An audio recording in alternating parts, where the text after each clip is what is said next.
Welcome to வெற்றிவாக YouTube channel. நான் உங்கள் சுல்ஃபிகர். ஏறத்தாழ 2.5 வருட தமிழக கழகத்தினுடைய அரசியல் பயணத்தினுடைய அந்த உழைப்பினுடைய பலன் நேற்றைக்கு நமக்கு எல்லாருக்குமே கிடைச்சது. ஒரு மிகப்பெரிய வெற்றியை, ஒரு மிகப்பெரிய வரலாற்று சாதனையை தமிழக வெற்றி கழகம் செஞ்சிருக்கு அப்படின்னு சொன்னா மாற்று கருத்தே இல்லை.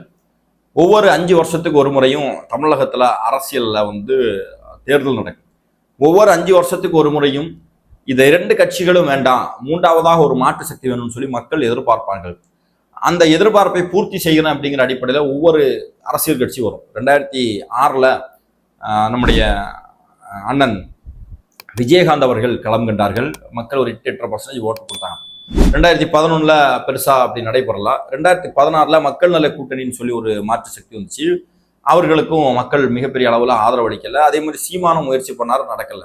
2021 சீமானம் முயற்சி பண்ணாரு, அதுவும் நடக்கல.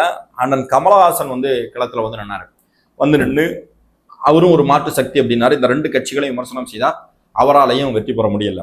2026 இந்த தேர்தலில் தாவேகா இதை மையப்படுத்தி வரும்போது அவரெல்லாம் பெருசா செய்ய மாட்டாருங்க. அவர் என்ன, அவரை தெரியுமா, சிரஞ்சீவியை தெரியுமா, விஜயகாந்த தெரியுமா, கமலஹாசனுடைய நிலை என்ன தெரியுமா அப்படின்னு சொல்லி விமர்சனம் பண்ணாங்க. இப்போ நாம எம்ஜிஆர் எப்படி ஒரு அரசியல்ல ஒரு சாதனையை செஞ்சாரோ அதே மாதிரி நாம ஒரு சாதனையை செய்வோம்னு சொல்லும்போது அவரும் விஜயும் ஒன்னாங்க, எம்ஜிஆரும் விஜயும் ஒன்னா, இந்த மாதிரியெல்லாம் நம்ம மேல விமர்சனம் பண்ணார்கள். தொடர்ந்து விமர்சன கணைகளை செய்து வந்தார்கள். தாவேகா தலைவர் விஜய் மேல அளவு கடந்த அவதூறுகளும் நடைபெற்றது உங்க எல்லாருக்குமே நல்லா தெரியும். இதையெல்லாம் தகர்த்தெறிந்து தலைவர் தளபதியால வெற்றி பெற முடியுமா அப்படின்னு எல்லாருமே யோசிக்கக்கூடிய நேரத்துல வெற்றி சாத்தியம் அப்படிங்கிறத நேற்றைய தினம் நிறுவி இருக்கிறது தாவேகா. கிட்டத்தட்ட 34% வாக்குகளோடு 108 தொகுதிகளில் பெரும்பான்மை அதிகமான 108 தொகுதிகளில் வெற்றி பெற்றிருக்கிறோம் சொன்னா இது தமிழக வரலாற்றில் நடந்திருக்கக்கூடிய ஒரு மாபெரும் அரசியல் விசில் புரட்சின்னு சொன்னா அதுல மாற்றிக்கிறதே கிடையாது. இதற்கு முழு முழு முழு முழு காரணம் தமிழக மக்களும் தலைவர் தளபதியும் தான். இந்த நேரத்துல தமிழக மக்களுக்கு ஒரு மிகப்பெரிய கோடான கோடி நன்றி. இந்த நேரத்துல மக்கள் இந்த அளவுக்கு ஒரு நம்ம மேல நம்பிக்கையை வச்சு ஒரு வாக்களித்திருக்கிறான்னு சொன்னா நிச்சயம் மிகப்பெரிய நன்றியை தெரிவித்துக் கொள்கிறோம். அதே மாதிரி இந்த வெற்றி முழுக்க முழுக்க முழுக்க முழுக்க தலைவர் தளபதி அப்படிங்கிற ஒரு விஷயத்தாலதான் சாத்தியப்பட்டது. என்னென்னமோ ஆர்வம் சொன்னார்கள், அது எத்தனையுமே புறந்தள்ளிவிட்டு என்னென்னமோ கருத்து கணிப்புகள் எல்லாம் வெளியிட்டார்கள்.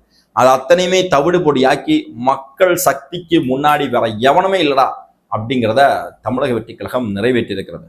ஒரு மிகப்பெரிய ஆச்சரியங்களை நிகழ்த்தி இருக்கிறது. நம்ம முதலமைச்சர் மு.க. ஸ்டாலின், அவர் முன்னாள் முதலமைச்சர், அவருடைய சொந்த தொகுதியில தாவேகா அவரை தோற்கடித்திருக்கிறது. வி.எஸ். பாபுன்னு சொல்லக்கூடிய, அதாவது சொல்றாங்க இல்லையா, 2011 முதலமைச்சர் மு.க. ஸ்டாலினுக்கு சீஃப் ஏஜென்டாவா இருந்தவர் தான் நம்ம அண்ணன் வி.எஸ். பாபு. அவரை வச்சு அவரை தோற்கடித்திருக்கிறார்கள்.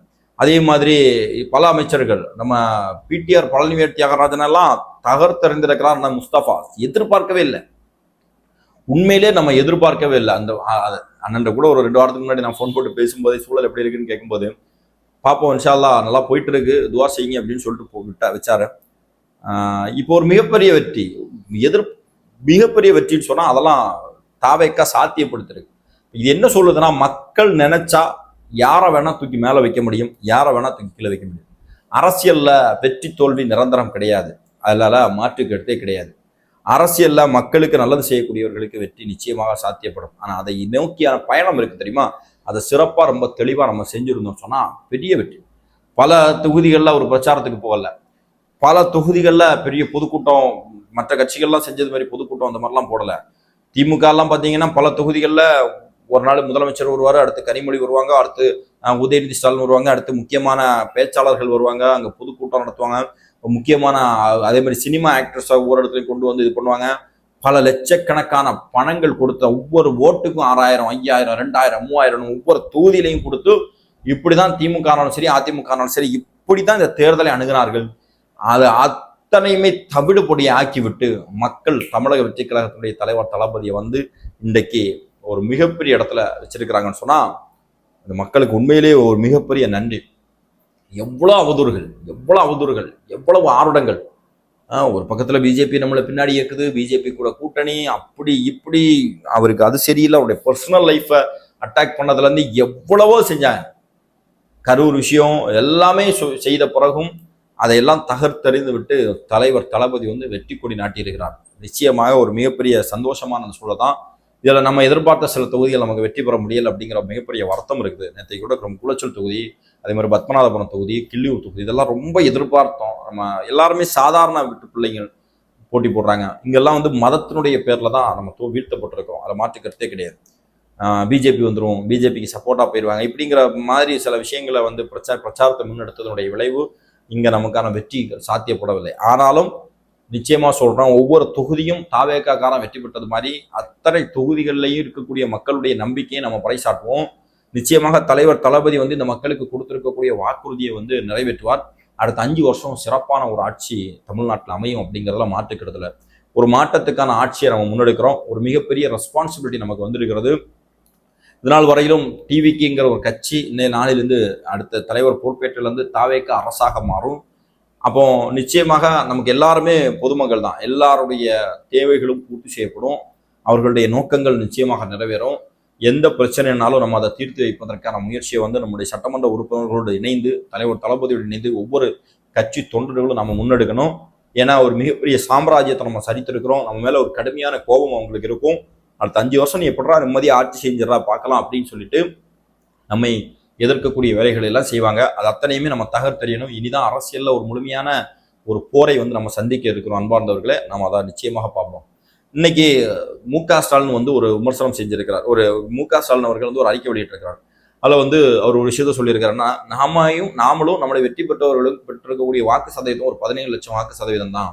நம்மை விடவும் அவங்க 17 லட்சம் ஓட்டு தான் எடுத்திருக்கிறாங்க, 3% ஓட்டு தான் கூடுதலாக வாங்கியிருக்கிறாங்க அப்படின்னாங்க. இது இன்னும் இவங்க திருந்தலையா அப்படிங்கிற ஒரு சந்தேகத்தை தான் நமக்கு எழுப்புது. ஏன்னா இவங்க 28 கட்சி கூட்டணி, பல வருட அனுபவம் இருக்கக்கூடியவர்கள், ஆளும் அரசு அதிகாரத்தை கையில் வைத்திருக்கிறார்கள்.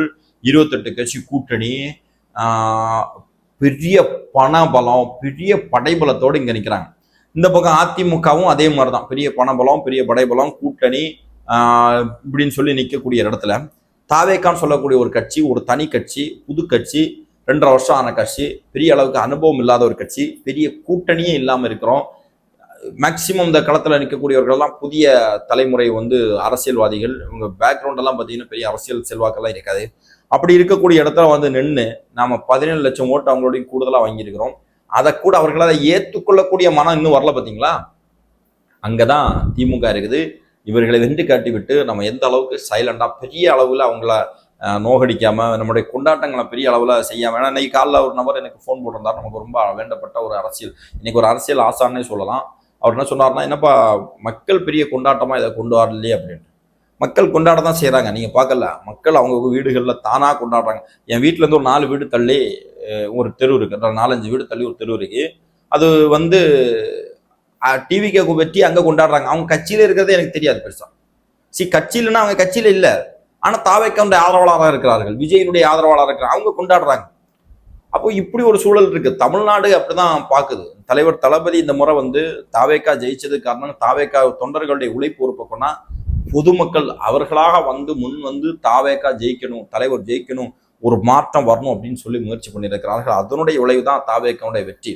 நிச்சயமாக மக்கள் நம்ம மீது வைத்திருக்கக்கூடிய அந்த நம்பிக்கையை வந்து எப்பவுமே நம்ம தகர்த்தெறிய மாட்டோம். அந்த நம்பிக்கையை வந்து காப்பாற்றுவோம். மக்களுக்கு கொடுத்திருக்கக்கூடிய வாக்குறுதியை தாவேக்கா நிறைவேற்றும். பெரிய பெரிய சாதனைகளை தாவேக்கா செஞ்சிருக்கிறத இன்னும் முழுமையான ரிப்போர்ட் எனக்கு வரவே இல்லை, நம்ம பார்க்கவே இல்லை. நேற்றுக்கு முழுக்க கவுண்டிங் போயிட்டேன் உள்ள. சாயங்காலம் நைட்டு தான் வெளியே வந்தேன். வந்தோடனே பயங்கர தலைவலி வந்து அப்படியே ஜஸ்ட் அப்படியே ஒரு உட்காரலான்னு படுக்கலான்னு இருந்து படுத்து அப்படியே மொபைலை பார்த்துக்கலாம் அப்படின்னு நினச்சோன்னா அப்படியே எனக்கு வந்த டயர்டில் அப்படியே தூங்கிட்டேன். ஏன்னா அந்த காலிலேருந்தே சாயங்காலம் வரைக்கும் அந்த வைக்கல அப்படி நின்று அந்த கவுண்டிங்கில் நின்று டென்ஷன், ஒவ்வொரு செகண்டும் டென்ஷன் ஆகி கடைசியில் வெற்றி பெற்றலான்னு நினைக்கக்கூடிய நேரத்தில் ஒரு 2,400 ஓட்டு வித்தியாசத்தில் நம்ம தோல்வியை தழுவுனது ஒரு மிகப்பெரிய சங்கடம் வந்துடுச்சு. கிட்டத்தட்ட 2.5 வருடம் உழைப்பு அப்படிங்கிறது நமக்கு நம்ம தொகுதியில் வீண் போயிடுச்சு அப்படிங்கிற ஒரு மனவலியும் வந்துருச்சு. அதில் நம்ம வந்து துரோகத்தால் வீழ்த்தப்பட்டு விட்டோம். அதிலே நமக்கு வந்து இந்த மதம் அப்படிங்கிற ஒரு காரணத்தை வச்சு நம்ம வீழ்த்தப்பட்டு விட்டோம். எப்படியாவது பிஜேபி உள்ளே வந்துடும், பிஜேபி நம்மளை உள்ளே வந்துடும் சொல்லிட்டு நம்ம மீது வைக்கப்பட்ட அந்த விமர்சனத்தின் பலனாக நாம் தோல்வியை சந்திச்சிட்டோமே, இன்னும் அந்த மக்கள் வந்து மதத்தை பார்த்தோன்னே வாக்களிக்கிறார்கள் அப்படிங்கிற ஒரு மன வலி வந்து அப்படியே வந்து படுத்துட்டேன்னு தூங்கிட்டேன். பல ரிப்போர்ட்டுகள் நம்ம எடுக்கலை. அதெல்லாம் பார்த்துக்கிட்டு நம்ம அடுத்த வீடியோவில் வந்து நிச்சயமாக பதில் சொல்லுவோம். இந்த நேரத்தில் மிக முக்கியமான சில பேருக்கு நான் நன்றி சொல்ல வேண்டியிருக்கு, அதையும் சொல்லி முடிச்சிடும். முதல்ல சொல்ல வேண்டியது சாட்டை துரைமுருகனை தான். ஏன்னா தொடர்ந்து நம்மளை லைம் லைட்டில் வச்சிருந்ததே சாட்டை துரைமுருகன் தான். டெய்லி நமக்கு எதனா அவதூறு பரப்புறோம், நம்மளுடைய டேமேஜ் பண்ணுறோம், நம்மளை கிண்டல் பண்ணுறோம், கேலி பண்ணுறோங்கிற பேரில் சாட்டை துரைமுருகன் தினம் தினம் நம்மளை பற்றி பேசி நமக்கு மக்கள் மத்தியில் ஒரு மிகப்பெரிய சிம்பத்தியை உருவாக்கி தந்துட்டாரு. அதற்கு பிறகு நம்ம அண்டா செந்தில்வேல், ரவீந்திரன் துரைசாமி, நம்ம நெல்சன், அதே மாதிரி ஜீவா, பத்திரிகையாளர் சுபேரு, அதே மாதிரி பிரகாஷ்ன்ற ஒரு ஆள், அதே மாதிரி நக்கீரன், கோவாலு, இப்படி ஒரு பெரும் பட்டாளமே நமக்கு இருந்துச்சு. இவங்க எல்லாம் தினமும் நமக்கு எதிராக பரப்பிய அவதூறுகள், நம்மளை பற்றி அவங்க சொன்ன விஷயங்கள் தான் நிச்சயமாக மக்கள் மத்தியில் ஒரு மிகப்பெரிய மாற்றத்தை உருவாக்கி இருந்துச்சு. எப்படி மாற்றத்தை உருவாக்குனுச்சுன்னா, இவரை பற்றி விஜயை பற்றி விமர்சனம் செய்யக்கூடியவர்கள் யாருன்னு சொல்லி பார்த்தா அத்தனை பேரும் அயோக்கிய பயலாக இருக்கு.